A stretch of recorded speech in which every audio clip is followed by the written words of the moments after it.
Hello everyone, welcome to Nanuya channel. And today, we're diving into something real, something many of us have felt at some point, but don't often talk about out loud, feeling bored with life. Not just bored on a Sunday afternoon.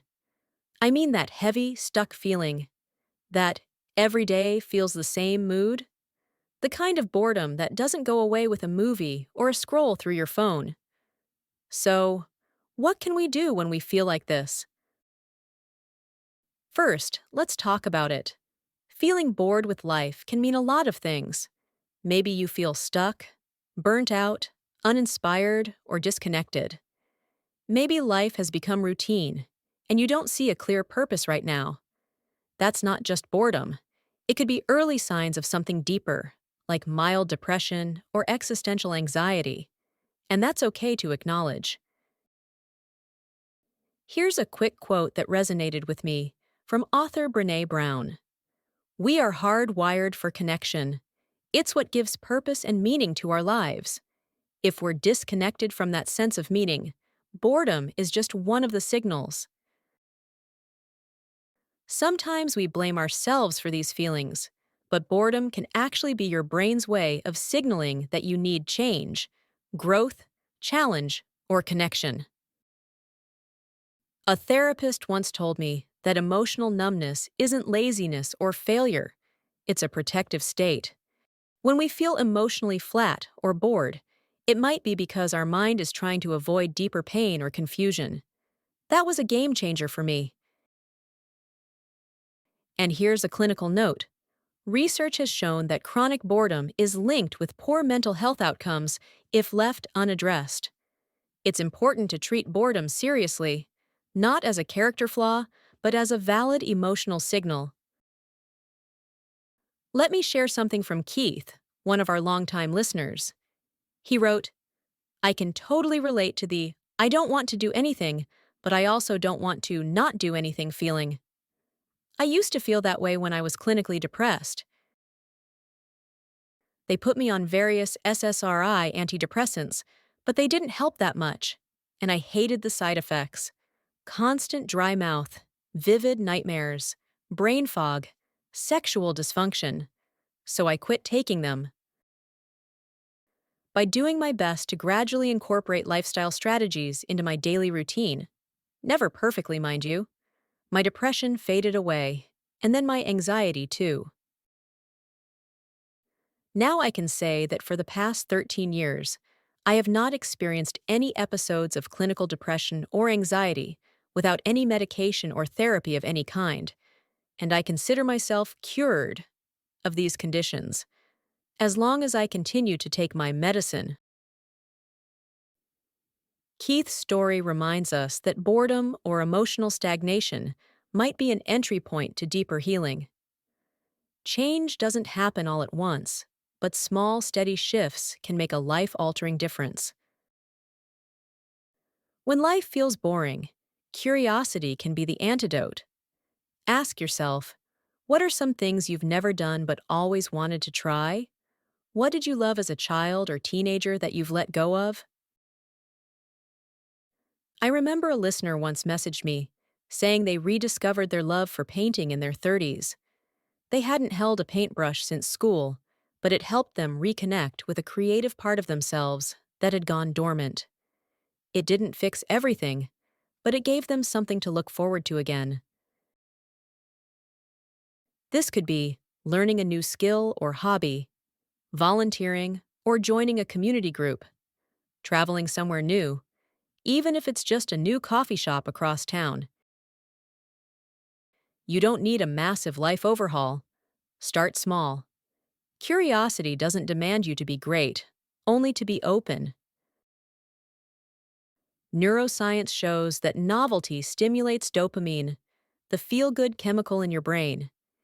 Even tiny changes, like reading a new genre of book or watching a documentary, can start to shift your emotional energy. And don't underestimate the power of community. Joining a group, whether it's a running club, book circle, or online course, can reintroduce purpose and give you something to look forward to. Changing the routines are helpful, but they can also become cages. Try shaking yours up. Wake up 30 minutes earlier and go for a walk. Take a different route to work. Journal every morning for 5 minutes. One guest I interviewed last year said their turning point came when they started their mornings without their phone. Instead, they sat with a coffee and watched the sunrise for a week. That quiet change helped them reconnect with themselves and their surroundings. Sometimes, change starts not with grand gestures, but with quiet shifts. Another strategy that's helped me and others: create a joy list, a simple list of things, big or small, that bring you joy or calm. When you feel stuck, pull something from the list and do it. It could be petting your dog, baking cookies, or calling your funniest friend. Adding small but intentional rituals to your day, like lighting a candle before bed or writing a reflection note at night, can help create more emotional texture and meaning in the everyday. Talk about it. You're not alone. Seriously, boredom with life is more common than you think, especially in this digital age where we're constantly connected, but often feel disconnected from meaning. Talk to someone, a friend, a coach, a therapist. Talking helps put your thoughts in order and reminds you that your experience is valid. Mental health expert Dr. Thema Bryant once said, "You don't have to feel okay to get support. You just have to show up." And that's powerful. You don't need to be falling apart to ask for help.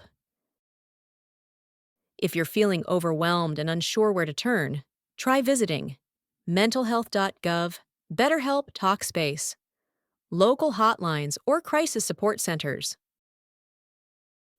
Online forums and mental health subreddits can also be a gentle first step toward opening up, especially if speaking to someone face to face feels too intense at first. Having the courage to say, "I'm not okay," can open doors to healing. Make purpose, don't wait for it. Sometimes we wait around, hoping that purpose will fall into our laps. But often, purpose is something we create, not something we find.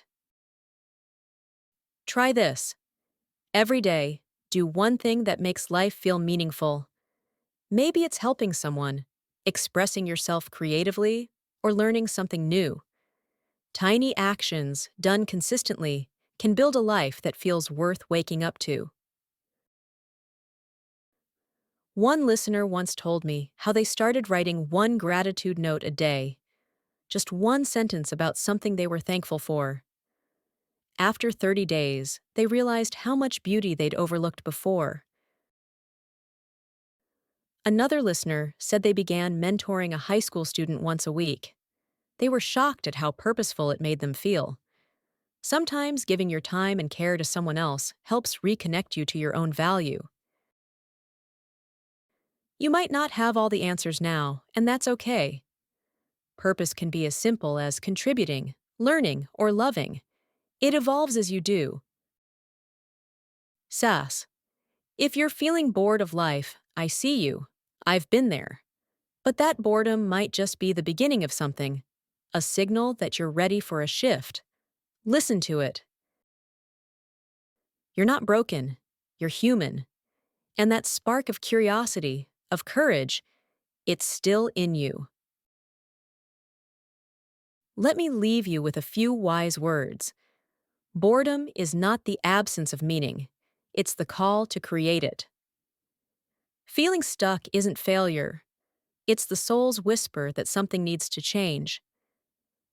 Sometimes the smallest shifts in your day can create the biggest shifts in your life. When life feels dull, don't search for escape. Search for connection, to yourself, to others, to purpose. Thanks for being here today. If this episode resonated with you, share it with someone you trust. Subscribe to the podcast, like, and comment. Until next time, stay curious, stay kind, and take care.